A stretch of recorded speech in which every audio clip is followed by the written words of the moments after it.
Doctor Sharma, आपने natural hygiene के अंदर डॉक्टरेट की है, तो ये दूसरी चिकित्सा पद्धतियों से कैसे अलग है? बाकी सारे पद्धतियों में रोगों का इलाज किया जाता है और नेचुरल हाइजीन में रोग का कोई अस्तित्व नहीं रखते।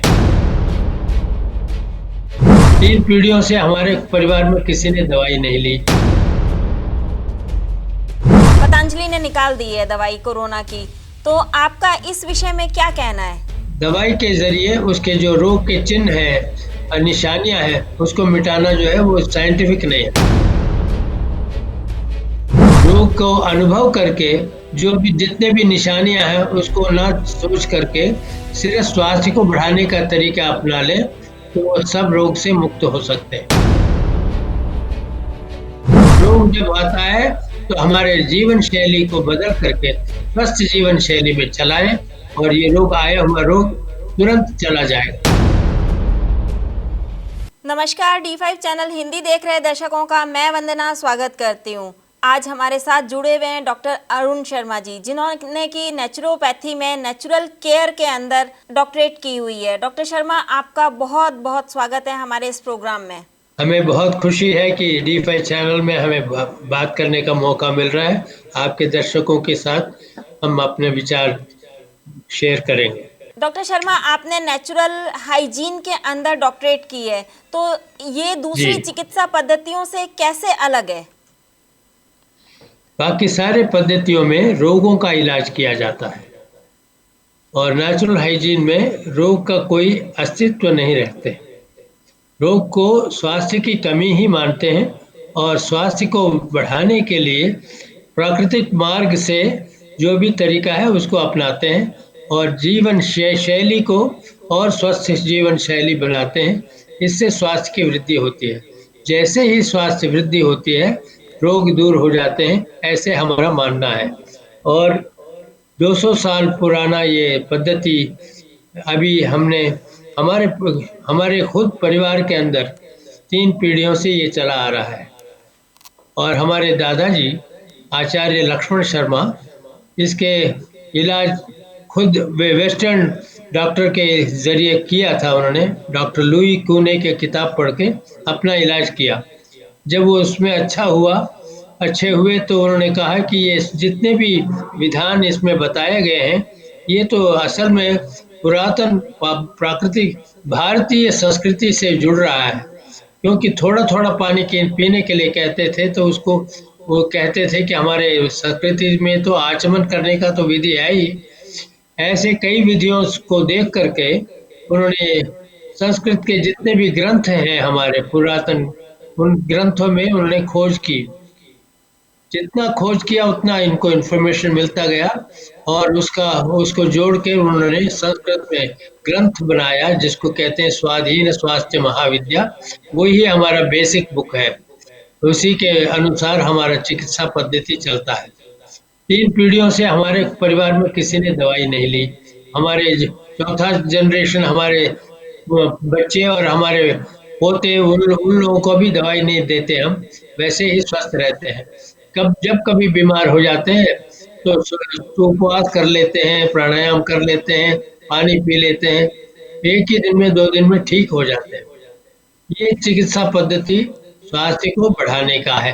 बाकी अन्य चिकित्सा पद्धति बीमारी से लड़ने का, बीमारी को ठीक करने का प्रयत्न करते हैं। आजकल कोरोना काल चल रहा है। हाँ जी बताइए। ये अन्य चिकित्सा पद्धति में जो दवाई दे करके इलाज करते हैं उसमें क्या होता है कि हम निर्भर हो जाते हैं दवाई के अधीन हो जाते हैं। इसमें क्या होता है कभी भी दवाई नहीं लेना होता है, इसलिए हमारे अनुशासन को दोबारा चलाना पड़ता है। ये हमारे लिए हमेशा के लिए मदद करता है। आजकल कोरोना काल चल रहा है, तो ऐसे में कोरोना की दवाई भी निकल गई है। अब पतंजलि ने निकाल दी है दवाई कोरोना की, तो आपका इस विषय में क्या कहना है? दवाई का मतलब दवाई, किसी चीज को दवा उसके मूल कारण को निकाले बगैर दवाई के जरिए उसके जो रोग के चिन्ह हैं, निशानियां हैं, उसको मिटाना जो है वो साइंटिफिक नहीं है, वैज्ञानिक नहीं है। लोगों को चाहिए क्विक फिक्स, जिसके लिए दवाई निकाल करके उसको थोड़ी देर के लिए दूर करना वो साइंटिफिक नहीं है। हम चाहते हैं कि लोग ये समझ लें कि हमारी गलतियों का परिणाम ही रोग है। रोग को अनुभव करके रोग के जो भी जितने भी निशानियां हैं उसको ना सोच करके सिर्फ स्वास्थ्य को बढ़ाने का तरीका अपना लें तो वो सब रोग से मुक्त हो सकते हैं। प्राकृतिक चिकित्सा के जरिए सभी रोग मुक्त हो सकते हैं, ये आप कह रहे हैं। डॉक्टर विश्वरूप राय भी यही कहते हैं, तो आप और डॉक्टर विश्वरूप राय एक मंच पे आकर के क्यों नहीं कहते हैं ये सब? हाँ, अब हमने उनको लिखा तो है, ये कोशिश करेंगे जब कभी हो मौका मिलेगा तो उनके साथ जुड़ करके हम अपना आवाज उठाएंगे। हमें ये इस बार ये कहना है कोरोना के बारे में कि जी। जो कोरोना के जो कीटाणु है इनके ऊपर दोष दिया जा रहा है, बल्कि जबकि वो निर्दोष है। निर्दोष क्यों है कि यही कोरोना का अन्य समय समय पर अलग अलग नाम हुआ करता था। पहले कहते थे कॉलेरा हो गया है, फिर कहते हैं डिप्थीरिया हो गया, मलेरिया हो गया, इन्फ्लुएंजा हो गया। ऐसे अलग अलग बीमारियों का नाम दिया करते हैं और उनके लिए एक कीटाणु को दोषी ठहराते हैं। जिस वक्त ये थियरी जिस डॉक्टर जेनर ने पैदा किया था उसी वक्त इसके बारे में इसका परिणाम देख लिया। वैक्सीन के जरिए 40 और किस्म के असाध्य रोग पैदा हो गए और हर दवाई के पीछे लिस्ट दिया हुआ है कि इतने सारे साइड इफेक्ट्स हैं इसका। लेकिन कोई भी ऐसे उदाहरण बता दीजिए जिसमें प्राकृतिक चिकित्सा किया इसके वजह से और रोग आ गए, ऐसे कभी नहीं हुआ। क्योंकि प्राकृतिक चिकित्सा एक ही मार्ग है जो कि भगवान ने हमें दिया। ईश्वर ने सृष्टि करते वक्त ही हर जीव राशि को इतना काबिल बना दिया कि उनके शरीर की जो भी त्रुटियां हैं वो खुद ब खुद ठीक कर सकते हैं। जो इंसान ने मशीन बनाए, मशीन को ठीक करने के लिए और दूसरा मैकेनिक चाहिए जो कि इसको ठीक कर सकता है। लेकिन इसका जो शरीर के अंदर जो खराबी हो जाता है इसका मैकेनिक भी साथ ही दे दिया। गुरबाणी में ये कहा है कि सर्वनिवासी सदा अलेपा तो हे संग समाए काहे रे वन खोजन जाए। ऐसे कहे तो बाहर ढूंढने को क्यों जाते हो? जो भगवान है वो तुम्हारे अंदर है, वो हर रोग को ठीक कर सकता है। ऐसे गुरबाणी में कहा है और वेदों में कहा है, तैत्तिरीय उपनिषद में कहा है कि अन्नम ही भूतानाम ज्येष्ठम तस्मात् सर्वौषध। खुराक ही आपकी दवाई है, उसमें हर रोग का इलाज है। तैत्तिरीय उपनिषद में कहा है।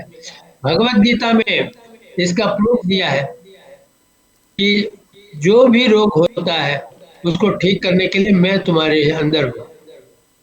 जितने भी जीव राशि है उनके अंदर परमात्मा बसते हैं। अहम वैश्वानरो भूत्वा प्राणिनाम देहमाश्रितः प्राणापान समायुक्तः चाम्यन्नम चतुर्विधम। अन्न को पचाने के लिए भी मैं काम करता हूँ, गंदगी को निकालने का भी मैं काम करता हूँ। वो सारे जो क्रिया जीव राशि को मालूम है। हर जीव राशि के अंदर एक इंटेलिजेंस है, एक सामर्थ्य है जिसके वजह से ये सारे काम हो रहे हैं। इतने सारे काम हमारे शरीर में हो रहे हैं जिसका तो वर्णन नहीं कर सकते। एक एक सेल के अंदर एक पूरा सिटी का मैनेजमेंट बसा हुआ है। रिप्रोडक्शन होता है, मैन्युफैक्चरिंग यूनिट होता है, वाटर सप्लाई होता है, इलेक्ट्रिकल सप्लाई होता है, डिस्पोजल होता है और एक्सपोर्ट इंपोर्ट सारा काम होता है। डिफेंस डिपार्टमेंट तक होता है। इतना काम एक छोटा सा कण जिसको हम देख नहीं सकते उसमें हो रहा है। ये भगवान पर विश्वास नहीं करके कीटाणु को मारने के प्रयास जब करते हैं, जो पदार्थ ही प्रयोग करते हैं कीटाणु को मारने के लिए, वो क्या खुराक है? ऐसा हमें सोचना चाहिए, ये पूछना चाहिए। खुराक ही शरीर के अंदर जा सकता है। जो भी अन्य पदार्थ शरीर में जाता है शरीर उसके विरुद्ध काम करता है कि इसको निकालो। जब उसको निकालने की चेष्टा करता है कि रोग का क्रिया कम हो जाता है, तो इसको कहते हैं हमने ठीक कर दिया। डॉक्टर शर्मा, हमें ये बताइए कि क्या कोरोना का इलाज संभव है?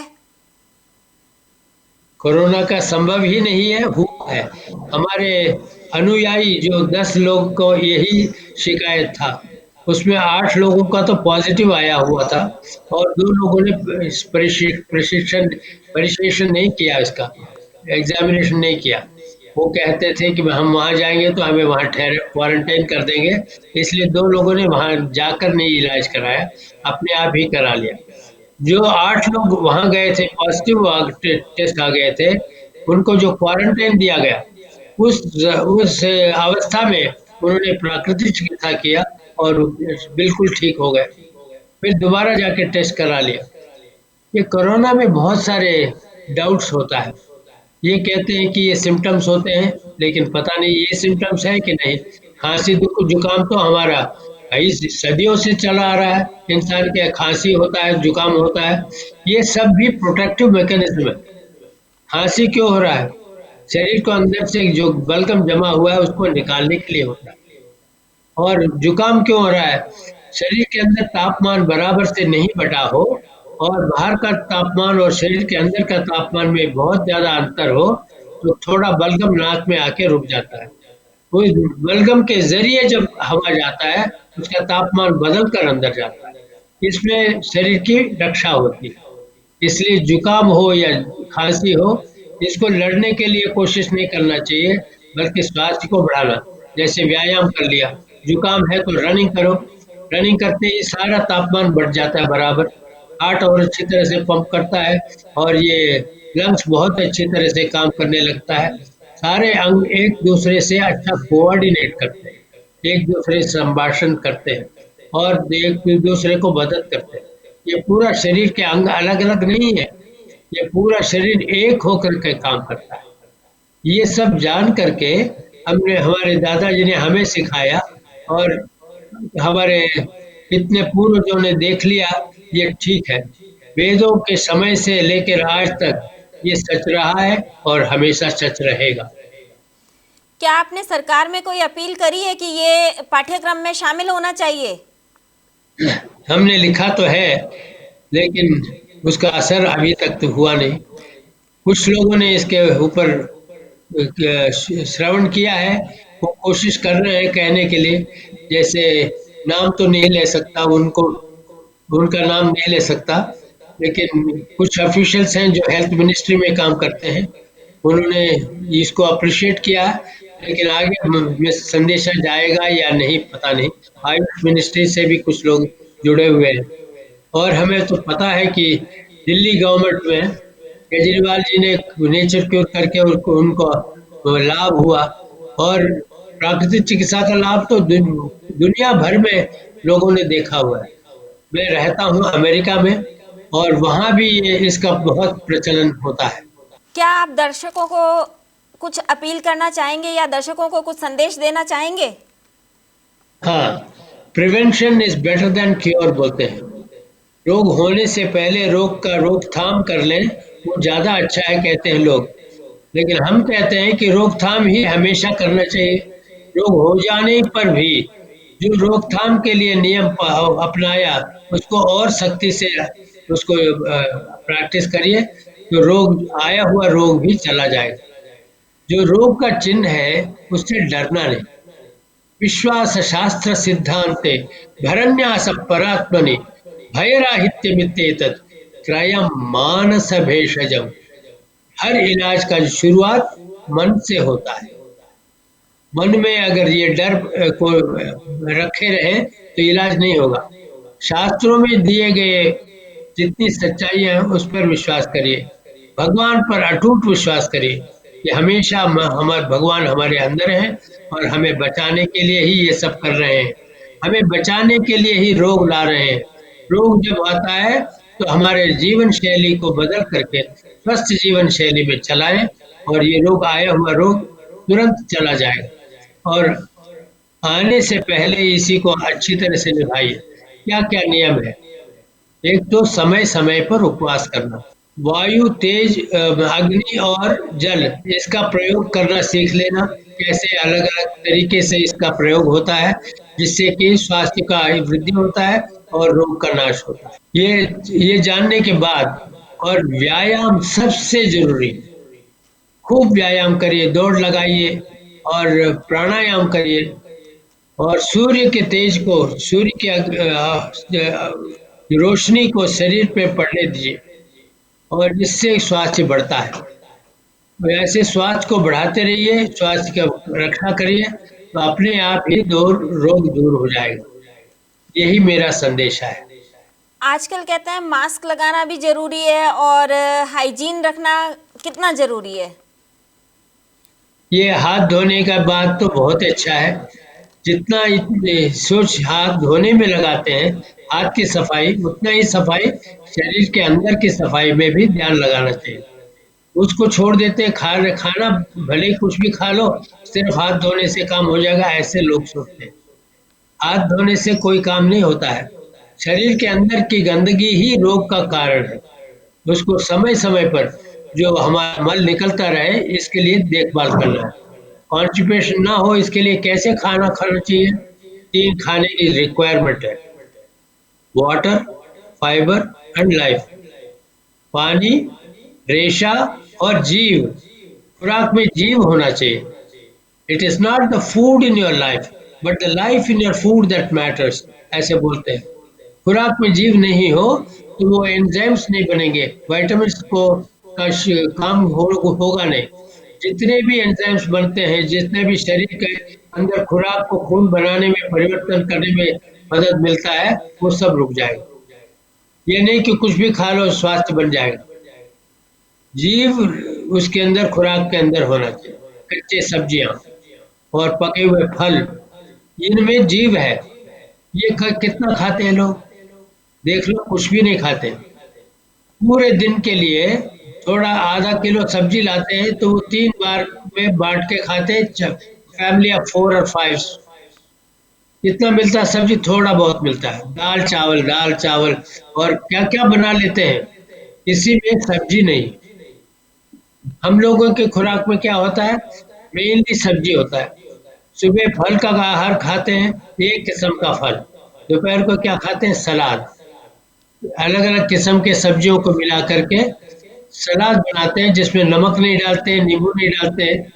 सब सब्जियों का मेल ऐसा करते हैं कि स्वाद उसका बहुत बढ़िया बनता है। स्वाद न बने तो 2 दिन के बाद नहीं खाएंगे लोग। इसलिए स्वादिष्ट सलाद बनाते हैं, उसका तरीका हम सिखाते हैं। उसके बाद शाम को हम पका हुआ खाना खाते हैं, क्योंकि तन के लिए 2 खुराक खा लो, मन के लिए भी 1 खुराक खाना चाहिए। जब अगर पका हुआ खुराक नहीं खाते हैं तो जल्दी ही एक ना एक दिन कहेंगे ये हमें नहीं करना है, छोड़ देंगे। इसलिए मन को भी रखने के लिए कुछ पका हुआ खाना शाम को खाते हैं। उसमें भी इतना बुरा नहीं पकाते हैं जिससे कि स्वास्थ्य खराब हो जाता है। हेल्थी कुकिंग के लिए भी क्लासेस चलाते हैं, जगह जगह में शिविर लगाते हैं। उसमें लोग सीखते हैं।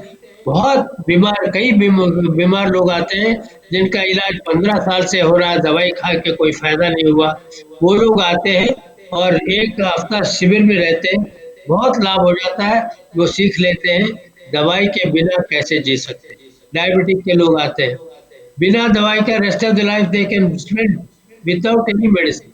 वही तरीके से arthritis, rheumatism, heart disease, hypertension, बहुत किस्म की बीमारियों में बिना दवाई का कैसे इलाज होता है, ये सिखाते हैं। डॉक्टर शर्मा, आप हमसे जुड़े, आपका बहुत बहुत धन्यवाद। हमें भी बहुत खुशी हुई। नमस्कार। अगले एपिसोड में आपसे फिर मुलाकात होगी, तब तक के लिए नमस्कार।